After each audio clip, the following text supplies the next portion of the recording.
Bad Ninja nga pala at kilalang Hanzo man. Ito nga pala yung win rate at matches natin kay Hanzo. 7k na rin yung matches natin. At ito na nga pala yung bago nating emblem. Yung Warcry lang yung pinalitan ko. Ginawa ko lang weakness finder. Naka-support emblem pa din. At syempre, bago tayo mag-umpisa, sa mga hindi pa naka-follow dyan, baka lang naman. At i-heart nyo na rin tong video. Bonus na lang talaga pag share nyo. Naka 5 man nga pala kami dito at puro global kami. Mukhang palo din yung mga kalaban natin dito. Syempre, sinundan lang din natin kung saan yung gold lane. Doon tayo mag-i-invade. Ang kaso, ang bilis rumespo ng mga kasama niya. Talagang napa-flicker pa yung Kalia. Ilang hit na nga lang, makakain ko pa. Pero okay lang, mabibigyan rin yung Soyu. Makukuha rin yung blue buff. Parehas lang kaming na-delay. Buti na lang kamo yung chip nakuha yung blue buff. At naka-double kill din yung Benedetta natin. Palong-palo nga yung Benedetta natin dito. Ang lakas talaga nila manggulo. Yun lang bossing, nabigyan siya. Pero okay lang yan, nadidelay naman yung Soyu nila. Pagkakuha ko nga pala ng blue buff dito, miikot na ako pa XP. Dahil bibigyan na natin yung win nila. Andyan pa nga yung Soyu. Pero ang bilis talaga ng Benedetta, oh. Sobrang bilis umikot no. Pakakabos. Ang kulit nga din netong Eve na to. Kaya bibigyan na rin natin to. Level 3 pa lang naman siya. At napa-flicker nga natin yung Eve dito. Aray mo. Pakak. Ang ganda nga pala ng early natin dito. Magkaka-blue buff na nga siya. Kaya rumekta na ako sa blue buff niya. Wala na rin siyang magagawa kasi kakainin ko lang to. Bawi lang boss kasi kanina hindi ako nakakuha ng buff mo eh. Kakuha ko nga pala ng blue buff. Rumekta na ako dito sa turtle. Kumikilling spree na yung Benedetta natin dito. Nakakaasar din talaga to. Pero hindi ko napipilit kasi ang sakit ng tori nila. Yun lang yung Guinevere nandito na pala. Pero hindi tayo natalunan doon. Pinindot nyo nga pala yung ulti. Untargetable nga pala tayo doon. Syempre, kukunin na natin yung red buff niya. Wala na siyang magagawa dito. Masyado ng gap yung Soyu. At pagkakuha ko nga pala na red buff niya dito, syempre, bibigyan na natin yung Kalia. Saan ka pupunta, boss? Wala ka nang kawala. Aray mo. Baka. Napaimot na nga lang din dito yung Nathan natin. Habang nagpa-farm ako dito, biglang sumilip yung Kalia.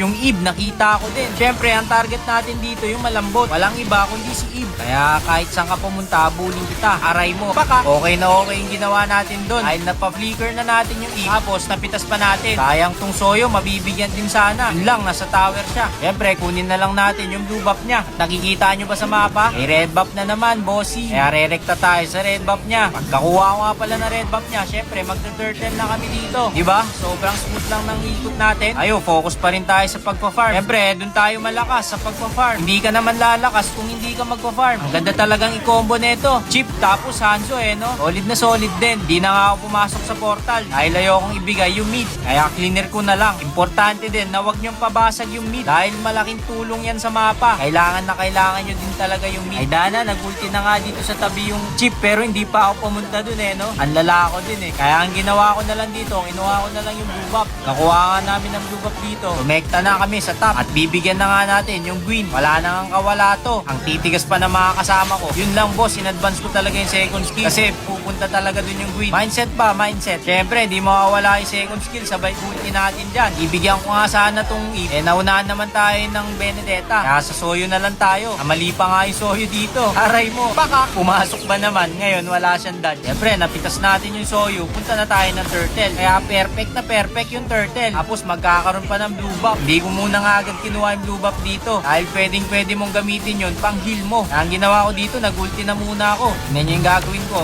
Nakipagsabayan na ako sa Gwyn. Pero nakikita nyo yung heal ko? Bumabalik lang din yan. Ganun kadaya si Hanzo boss. Kaya magandang gamitin to. Hindi mo na rin kailangan umuwi. Dahil sa support emblem yan mga bossing. Tayo na nga, magka-clash na nga dito. Alumpalo yung mga kasama kong top global Sayang ulti ko dun boss. Sa akin dapat yung Eve Hawi na lang tayo sa red buff. Ngayon, paldo tayo sa buff ngayon. Pero sa tingin nyo nakapag-buff pa yung Soyu? Kasi nakuha ng chip kanina yun Habang nagpa-farm muna tayo dito, kwentuhan muna tayo. Bakit ko nga ba pinalitan yung Warcry sa weakness finder? Kasi dati ganito talaga yung emblem ko. Weakness finder talaga ako. Pero binalik ko lang ulit dahil namimiss ko na siya. Joke lang boss. Hindi kasi parang 'di ba, pag mga puro attack speed yung mga kalaban nyo, bagay na bagay na gamitin to. Na nga nakalagay na nga ay slow siya sa enemies, 'di ba? Lalo na sa mga MM talaga. Okay na okay to. Magana nga ba yung corrosion saka yung weakness finder? Paki-comment naman mga boss. Kasi kung gumagana yun, sobrang daya talaga. Okay, back to the game na tayo mga boss. Alumpalo nga talaga dito yung Nathan natin. Ang pa-flicker pa nga yung Eve doon. Sayang, mabibigyan sana natin siya. Kahit hindi nyo nga pala na full stop. First skill nyo, pag low na kayo, pag naka-ulti kayo, indutin nyo pa rin para iwas vision yan. Kasi pag nawala na yung kaluluwa mo, lumalabas sa katawan mo na kulay yellow na mata. Kikita ka nila. Tapos grabe pa yung slow nun, di ba? Kaya mas okay okay, pinipindot nyo pa rin yung first skill nyo. At tapos, mabilis ang pindutan sa ultimate nyo. Kasi meron regeneration yung ulti niya. Kaya pagkabalik nyo sa totoong katawan nyo, nakikita kayong HP dumadagdag, di ba? Yun na yun, bossing. Pag nagawa nyo yun, bossing, isa ka ng Hanzo man. Sana natulungan ko kayo kahit papano. Kaya ako ginagawa to para sa inyo. Lalo na sa mga kapwat kong Hanzo user. Dito kasi ako magaling Kaya dito ako nag-focus. Gusto kong i-share sa inyo lahat ng mga natutunan ko dito kay Hanzo. Sana naman, di ba? Kahit follow na lang, masaya na ako. Ayun, nakaabang pala yung Gwyn doon. Mabibigyan ba tayo dito, boss? Pero hindi tayo nabigyan dito. Dahil nakapag-ulti pa nga tayo. At sakto, may blue buff pa. Ine-check ko muna bawat bush. Sinusubukan ko, nabigyan pa yung Gwyn dito. Pero hindi na pala. Pinatunog ko na nga yung Lord dito.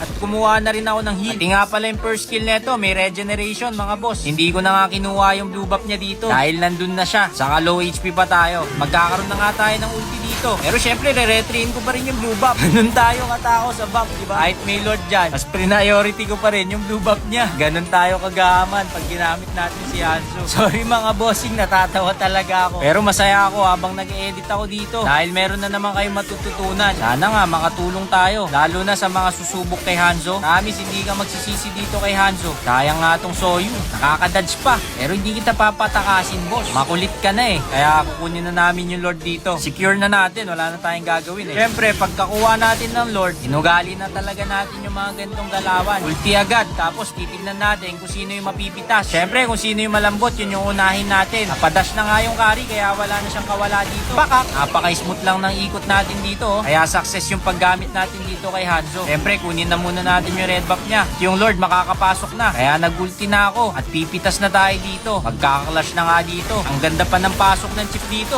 Wala na nga kawala tong mga to. Mukhang endable na to mga boss. Pero yung Soyu nakatakas pa din. Yung Nathan nag-ulti. Mapipitas ba? Sayang yung Soyu nakapag-dodge pa. Pero wala na tayong gagawin dito. Kaya tatower lock na natin. Ganun nga lang kadali gamitin si Hanzo. Basta gamay mo na syempre. Nice game nga pala sa mga kalaban natin dito. At syempre sa mga kasama din natin. At ang stars nga pala natin dito 228 na. For 40k na pala tayo dito sa Blue Up. Shoutout dito sa mga followers natin. So kay Jason, Alexander, kay John Dave at kay Rain. Nakapag-MVP din. Solid nga din yung lineup natin dito. Nice game ulit sa mga kalaban natin at sa kakampi natin. GG's!